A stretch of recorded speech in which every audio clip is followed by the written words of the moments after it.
Student एक बार फिर से स्वागत है आपका अपने यूट्यूब चैनल में। इस वीडियो में हम पढ़ रहे थे बायोटेक्नोलॉजी के उपयोग। तो इसी क्रम में हम बायोटेक्नोलॉजी का चिकित्सा में उपयोग पढ़ने जा रहे हैं। तो इस वीडियो में हम देखेंगे कि किस तरह से चिकित्सा क्षेत्र में महत्वपूर्ण उत्पाद प्राप्त किए गए हैं जो मानव के लिए बहुत ही उपयोगी है। तो देखिए, पुनर्योजित डीएनए तकनीक द्वारा चिकित्सा क्षेत्र में सुरक्षित एवं अत्यधिक प्रभावी चिकित्सीय औषधियों का उत्पादन बड़ी मात्रा में किया जा रहा है। इन औषधियों का कोई अवांछित प्रतिरक्षात्मक प्रभाव भी नहीं है। इसका एक प्लस पॉइंट है कि इससे हमारे प्रतिरक्षा तंत्र इस पर कोई रिएक्ट नहीं करता है और कोई उस पे अवांछित या साइड इफेक्ट नहीं होते हैं। तो इसका कोई अवांछित प्रतिरक्षात्मक प्रभाव नहीं है। वर्तमान में लगभग 30 पुनर्योजित चिकित्सीय औषधियाँ यानी बायोटेक्नोलॉजी में लगभग 30 औषधियाँ बनाई गई है और विश्व में मानव के उपयोग के लिए स्वीकृत हो चुकी है। और इनमें से लगभग 12 औषधियाँ भारत में उपलब्ध है। 12 औषधियाँ भारत में बिक रही है या उनका इस्तेमाल हो रहा है। तो एक बड़ी मात्रा में हम औषधियों का निर्माण कर रहे हैं और वो औषधियाँ मानव को रोगों से बचाने का काम करती है। इसके अलावा भी इसमें कुछ उपयोगी उत्पाद है जिसको हम प्राप्त कर रहे हैं। जैसे कि हम एक उत्पाद की चर्चा करने वाले हैं इंसुलिन की, क्योंकि इंसुलिन मधुमेह की जो बीमारी होती है उससे संबंधित है। जब इंसुलिन की कमी हो जाती है तो मधुमेह, डायबिटीज जैसा रोग होता है। तो उससे डायबिटीज को दूर करने के लिए बायोटेक्नोलॉजी में इंसुलिन का निर्माण बहुत बड़ी मात्रा में किया जा रहा है, जो कि मानव को मधुमेह से बचाने का काम कर रहा है। तो अब इसको अपन देखने वाले हैं कि किस तरह से अपन बना रहे हैं। तो अपने बॉडी के अंदर होता क्या है कि जैसे इंसुलिन किस तरह से बनता है, एक बार वो देखते हैं अपन। कि जैसे हमारे आमाशय के ठीक नीचे जो आमाशय होता है उसके ठीक नीचे अग्नाशय ग्रंथि पाई जाती है, जो पत्ती के आकार की। इसको अपन बोलते हैं अग्नाशय ग्रंथि। अग्नाशय ग्रंथि, इसके अंदर लैंगरहैंस की द्वीपिकाएं होती है। लैंगरहैंस की द्वीपिकाएं, उस द्वीपिकाओं में अल्फा, बीटा, गामा या डेल्टा सेल होती है। जो बीटा सेल होती है वो एक हार्मोन बनाती है, उसका नाम है इंसुलिन। अब ये जो इंसुलिन बन रहा है, इसको बनाने वाली जो जीन है वो जो जीन इंसुलिन बनाती है वो क्या करती है, इंसुलिन बनाने वाली जीन एक इंसुलिन का एक लंबा या एक बड़ा उत्पाद बनाती है जो स्टार्टिंग में निष्क्रिय होता है और फिर उसकी प्रोसेसिंग करके सक्रिय इंसुलिन में बदला जाता है। तो होता क्या है कि जो हमारी नॉर्मल इंसुलिन है उसके अंदर दो तरह की श्रृंखलाएं होती है। एक तो चेन ए या ए पॉलीपेप्टाइड कहेंगे, दूसरी होती है चेन बी पॉलीपेप्टाइड। ये चेन ए, इसके अंदर होते हैं 21 अमीनो अम्ल और चेन बी के अंदर होते हैं 30 अमीनो अम्ल, यानी टोटल 51 अमीनो अम्ल से बनी हुई हमारी इंसुलिन हार्मोन होता है। ये दोनों श्रृंखलाएं हैं आपस में डाइसल्फाइड बॉन्ड से जुड़ी हुई रहती है और चेन ए और चेन बी से हमारा एक इंसुलिन हार्मोन बनता है। क्योंकि इंसुलिन जो होता है वो एक प्रोटीन हार्मोन होता है, प्रोटीन हार्मोन होता है। और ये चूंकि प्रोटीन है, प्रोटीन किसके बने होते हैं, अमीनो अम्ल के। तो इसमें दो श्रृंखलाएं होती है, चेन ए चेन बी, जिनको ए पॉलीपेप्टाइड या बी पॉलीपेप्टाइड श्रृंखलाएं कहते हैं। एक में 21 अमीनो, एक के अंदर 30 अमीनो अम्ल। इस तरह से टोटल 51 अमीनो अम्ल हो जाते हैं और एक इंसुलिन हार्मोन बनता है। अब होता क्या है कि अग्नाशय के अंदर जो जीन पाई जाती है वो जीन क्या करती है, जो श्रृंखला बनाती है उस श्रृंखला में 3 तरह की पॉलीपेप्टाइड श्रृंखलाएं बनती है। ए बी बनती है, पी बी बनती है और सी बी बन जाती है। देखिए, तो ए बी सी 3 तरह की पॉलीपेप्टाइड श्रृंखलाएं बनती है। तो हम ये जान रहे हैं कि केवल जो इंसुलिन है वो ए और बी से ही बना होता है। तो इसमें जो सी और उपस्थित है इसको यहाँ से हटाना बहुत जरूरी है। तो इसके लिए इसकी क्या की जाती है, इसकी प्रोसेसिंग होती है। और ये जो अभी ये स्थिति में बन रहा है ए बी सी, इसको हम कहेंगे प्रो इंसुलिन। इसको हम क्या कहेंगे, प्रो इंसुलिन, या इसको हम कहेंगे प्रो हार्मोन कहेंगे इसको। तो अभी ये इनएक्टिव फॉर्म में है, यानी ये निष्क्रिय अवस्था में होता है। अब जैसे इसकी प्रोसेसिंग होती है, प्रोसेसिंग के बाद में क्या होती है, सिर्फ ए श्रृंखला और बी श्रृंखला ये दोनों आपस में डाइसल्फाइड बंध से जुड़ जाती है और सी को हम हटा देते हैं। तो ए और बी जब जुड़ती है तो यही हमारा बनता है इंसुलिन। तो हमने क्या किया है, अब हमने बायोटेक्नोलॉजी में इसको किस तरह से बना रहे हैं। बायोटेक्नोलॉजी हम क्या करेंगे, अग्नाशय से जो बीटा सेल होती है वहाँ से हमने एक वो जीन ले लिया है, तो जो जीन ए चेन बनाती है वो जीन ले ली है और दूसरी जीन हमने ले ली है चेन बी बनाने वाली। अब क्या करें, इस जीन को यानी जो डीएनए है इस जीन को हम प्लाज्मिड के साथ जोड़ देंगे दोनों को, और प्लाज्मिड के साथ जोड़कर हम बना लेंगे आरडीएनए। इसमें भी आरडीएनए बन गया और दोनों चेन को हम ई कोलाई परपोसी कोशिका में ट्रांसफर कर रहे हैं। अब ई कोलाई में क्या हो रहा है, इसका संवर्धन हो रहा है और संवर्धन होने के पश्चात इसका इसमें संवर्धन हो रहा है। तो यहाँ पर तो बन जाएगा ए श्रृंखला और यहाँ इसमें बन जाएगी बी श्रृंखला। तो हमारे को अलग अलग श्रृंखलाएं प्राप्त हो चुकी है। अब हम क्या करेंगे, इसमें ए श्रृंखला मिल गई हमको, ये बी मिल गई, क्योंकि हमने अलग अलग जीन ले लिए ए और बी वाले। अब इन दोनों श्रृंखलाओं को हम शोधित करके इनका शोधन कर लेंगे, यानी इसके अनुप्रवाह प्रसाधन कर लेंगे और फिर इन दोनों को जोड़कर हम क्या करेंगे, इंसुलिन बना लेंगे, इसके वायल भर लेंगे। तो और ये मनुष्य के उपयोग के लिए रिलीज कर दिया जाता है। तो इस तरह से हम बायोटेक्नोलॉजी में भी बहुत बड़ी मात्रा में इंसुलिन का निर्माण कर रहे हैं। जो जीन है वो जीन लेकर हम प्लाज्मिड में जोड़कर ई कोलाई में ट्रांसफर कर रहे हैं और एक जीवाणु की सहायता से हम एक बड़ी मात्रा में इंसुलिन का निर्माण कर रहे हैं। तो देखिए, ये सबसे पहले एक जो काम किया गया था, ये एक अमेरिकन कंपनी थी जिसका नाम है एली लिली। उसने 1983 में इस काम को स्टार्ट किया था और आज बड़ी मात्रा में लगभग देश इस चीज़ को इस्तेमाल कर रहे हैं और इंसुलिन का निर्माण कर रहे हैं।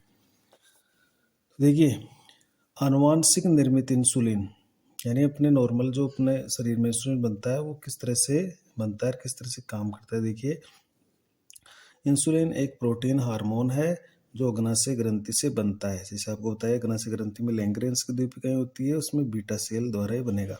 यह रक्त में उपस्थित ग्लूकोज की मात्रा को नियंत्रित करता है। कैसे करता है ग्लूकोज की मात्रा को, जो भी रक्त में ग्लूकोज होता है उसको ये ग्लाइकोजन में कन्वर्ट कर देता है इंसुलिन। देखिए, ये इस तरह से काम करता है। जो इंसुलिन होता है वो ग्लाइकोजन में कन्वर्ट, और ये ग्लाइकोजन है वो हमारी पेशियों में या लीवर में जाके जम जाता है और रक्त में ग्लूकोज की मात्रा कंट्रोल रहती है। अब यदि इंसुलिन की कमी हो जाए तो व्यक्ति में मधुमेह या जिसको अपन डायबिटीज कहते हैं वो रोग हो जाता है। मधुमेह से बचाव के लिए इंसुलिन की आवश्यकता होती है। यदि अन्य जंतुओं से प्राप्त इंसुलिन का उपयोग मानव में किया जाता है, अन्य जंतुओं का मतलब है किसी अन्य स्तनधारी के अंदर भी अग्नाशय ग्रंथि होती है, वहाँ पर भी इंसुलिन बनता है। तो अगर उन जंतुओं से इंसुलिन निकाल कर, जैसे गाय से या सूअर से इंसुलिन निकाला गया और मनुष्य को जब दिया गया तो मानव शरीर में प्रतिरक्षा अनुक्रिया पर हानिकारक प्रभाव पड़ते हैं। तो इस तरह से हानिकारक प्रभाव देखने को मिले, जैसे एलर्जी होने लगी या इससे जी घबराने लगा या लाल दाने हो गए, तो कई तरह के हानिकारक प्रभाव देखने को मिल गए थे। तो अब क्या हो रहा है कि बायोटेक्नोलॉजी में जो आरडीएनए तकनीक है उससे जो इंसुलिन बन रहा है वो हमारे प्रतिरक्षा तंत्र पर कोई साइड इफेक्ट नहीं कर रहा है। इसलिए जो भी वर्तमान में इंसुलिन बन रहा है वो बायोटेक्नोलॉजी के अंतर्गत आरडीएनए तकनीक के द्वारा बड़ी मात्रा में उत्पादित किया जा रहा है, क्योंकि इसका हमारे प्रतिरक्षा तंत्र पर कोई प्रभाव नहीं हो रहा है। इसलिए अच्छा है कि ये जो आरडीएनए टेक्नोलॉजी के द्वारा इंसुलिन बना रहे हैं ये मानव के लिए अच्छा उपयोगी है। अब देखिए, इंसुलिन की संरचना कैसे होती है। तो जैसे आपको बताया कि इंसुलिन, जो मानव इंसुलिन है, ह्यूमन इंसुलिन, वो 51 अमीनो अम्ल से बना हुआ था प्रोटीन हार्मोन है, क्योंकि प्रोटीन से बना हुआ है। इंसुलिन 2 छोटी पॉलीपेप्टाइड श्रृंखलाओं का बना होता है। देखिए, जिसमें एक तो होती है श्रृंखला ए और एक में होती है श्रृंखला बी, जिसको चेन ए या चेन बी कहते हैं। और जो श्रृंखला ए है, चेन ए है, उसमें होते हैं 21 अमीनो अम्ल, और जो श्रृंखला बी होती है जिसको चेन बी भी बोलते हैं उसमें होते हैं 30 अमीनो अम्ल। तो टोटल हो गए 21 और 30 51 अमीनो। ये दोनों श्रृंखलाएं आपस में डाइसल्फाइड बंधों से जुड़ी रहती है। तो दोनों श्रृंखलाएं आपस में डाइसल्फाइड बंधों द्वारा स्थायी रहती है, जुड़ी हुई रहती है, और एक बन जाता है इंसुलिन हार्मोन। देखिए, मानव सहित अन्य स्तनधारियों में इंसुलिन एक पराग हार्मोन यानी प्रो हार्मोन के रूप में संश्लेषित होता है, यानी जो कि अक्रियाशील होता है, निष्क्रिय होता है। प्राक हार्मोन से पूर्ण परिपक्व और क्रियाशील हार्मोन बनाने के लिए इसे संसाधित या प्रोसेसिंग होने की आवश्यकता होती है। देखिए, यानी इसकी प्रोसेसिंग की जाती है। अब प्राक हार्मोन क्यों क्रियाशील होता है? क्योंकि इसमें ए और बी के साथ सी पॉलीपेप्टाइड श्रृंखला भी पाई जाती है, जिसको हमें हटाना होता है।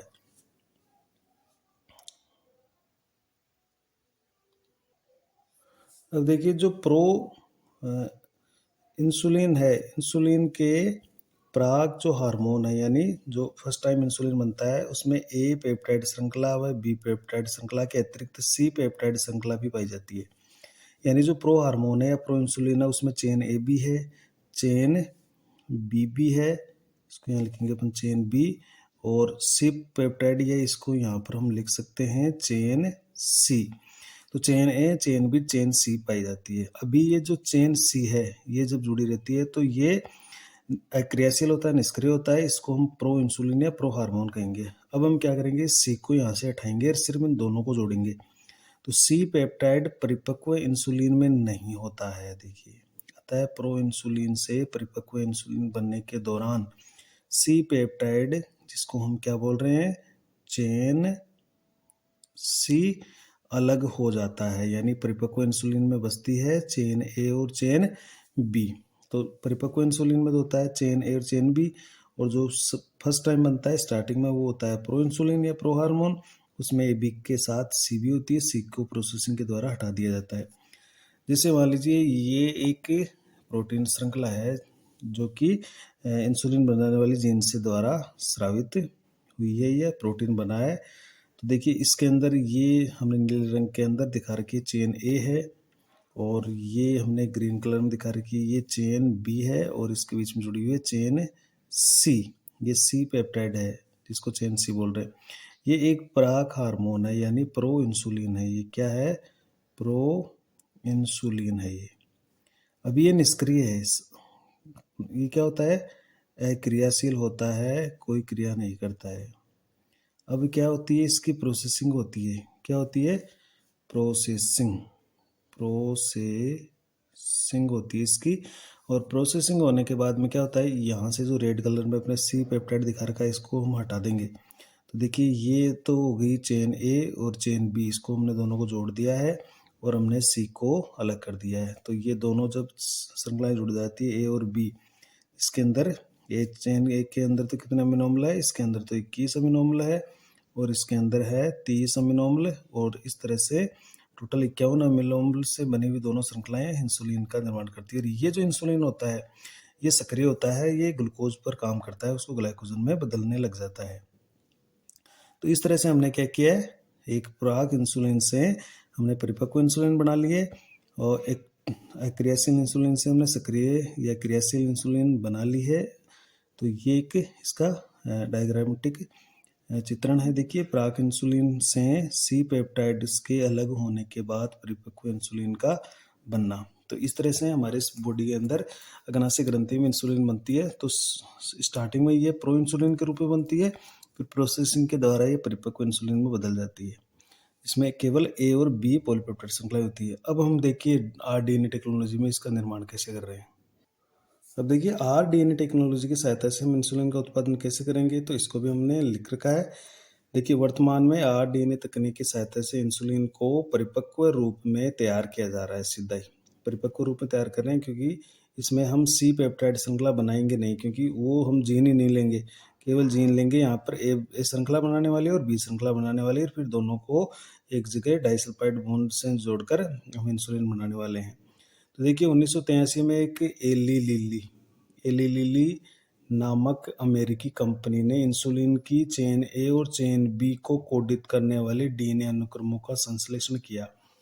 संश्लेषण करने का मतलब है अग्नाशय ग्रंथि से इनको अलग कर लिया। चेन ए और चेन बी बनाने वाली जीन को अग्नाशय ग्रंथि की कोशिकाओं से अलग कर लिया एली लिली नामक अमेरिकी कंपनी ने। और इन डीएनए अनुक्रमों को, यानी जो जीन थी, जो डीएनए था, उसको ई कोलाई के प्लाज्मिड से जोड़कर आरडीएनए बना लिया।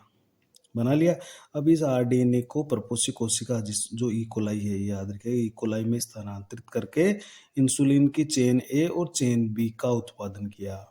चेन और चेन बी को शोधित करके, यानी इसको शुद्ध कर लिया, निकाल लिया और फिर इनके मध्य डाइसल्फाइड एसएस बंध बनाकर मानव इंसुलिन का निर्माण किया, जिसे हुमुलिन नाम दिया गया। देखिए इसका ट्रेड नाम था इसका हुमुलिन। इस जो ये आरडीएनए टेक्नोलॉजी से जो बनाई गई इंसुलिन, उसका नाम फिर दिया गया हुमुलिन। तो ये कैसे बनाई गई इसका हमने देखिए इसका एक आरेख भी बना रखा है, जो आपको समझने में थोड़ी सरलता देगा। देखिए मानव अग्नाशय कोशिका से हमने क्या किया है, डीएनए का पृथक्करण कर लिया है, खंडन कर लिया है। कौन से डीएनए का, जो इंसुलिन बनाएगी उस जीन का हमने यहाँ पर पृथक्करण खंडन कर लिया। तो वहां से हमने उठा लिया चेन ए की वांछित जीन और एक तरफ ले लिया हमने चेन बी की वांछित जीन। सी वाली तो हमने ली नहीं है, केवल चेन ए और चेन बी वाली जीन ली है। अब इसको हमने जोड़ दिया प्लाज्मिड के साथ, चेन बी की जीन को भी प्लाज्मिड के साथ जोड़ दिया और हमने बना लिया आरडीएनए। इधर भी हमने आरडीएनए बना लिया है। अब क्या करेंगे, जब आरडीएनए बन जाएगा तो इसको हम परपोषी कोशिका में स्थानांतरित कर देंगे। तो वो परपोषी कोशिका है ई कोलाई। तो ई कोलाई में हम इसको स्थानांतरित कर रहे हैं, इधर से इस चेन बी वाली जीन को भी हम स्थानांतरित कर रहे हैं। अब जब हम इस ई कोलाई का संवर्धन करेंगे तो खूब सारी ई कोलाई अपने रेप्लिकेशन करेगी, रेप्लिकेशन के साथ जीन भी रेप्लिकेट करेगी और वो जीन जब अपने आप को अभियुक्त करेगी तो प्रोटीन बनाएगी। तो वो वहाँ पर बनती है चेन ए। चेन ए बनाएगी ये जीन और ये बना लेगी चेन बी। तो जब चेन और ए बी बन जाएगी तो इनका हम कर लेंगे शोधन। तो देखिए संवर्धन और चेन बी का शोधन कर लेंगे तो हमने इधर से निकाल लिए चेन ए और इधर से ले प्राप्त कर लिए चेन बी। अब दोनों को हमने जोड़कर इनके बीच में हमने डाइसल्फाइड बंध बना लिया है और हमने बना लिया है इंसुलिन। देखिए इंसुलिन बना गया। तो हम ए चेन वाली और बी चेन वाली जो जीन है वो हमने प्लाज्मिड में जोड़कर ई कोलाई में ट्रांसफर कर दी है और वहाँ पर उसका संवर्धन करा के हमने बहुत बड़ी मात्रा में चेन ए और चेन बी को बना लिया है। फिर चेन ए चेन बी को आपस में डाइसल्फाइड बंध से जोड़कर इंसुलिन का निर्माण कर लिया है। तो इस तरह से हमने बायोटेक्नोलॉजी के अंतर्गत इंसुलिन का निर्माण किया है। तो ये एक इम्पोर्टेंट इसके महत्वपूर्ण बिंदु है कि कौन सी कंपनी ने किया सबसे पहले और किस तरह से हम कर रहे हैं। तो एक आरेख के द्वारा हमने समझा है। तो इसको आप इस तरह से लिख सकते हैं। आप इसको लिख लें, इस तरह से आप इसको लिख सकते हैं। और ये है एली लिली कंपनी द्वारा सबसे पहले इन जीनों को अलग किया गया था अग्नाशय की कोशिकाओं से और फिर आरडीएनए टेक्नोलॉजी के द्वारा इंसुलिन का निर्माण किया गया था। बाकी की वीडियो देखने के लिए आप प्लेलिस्ट में जाके बाकी की इस और लेसन के और इस लेसन के भी जो बाकी की वीडियो वो देख सकते हैं और लिख सकते हैं। Thank you.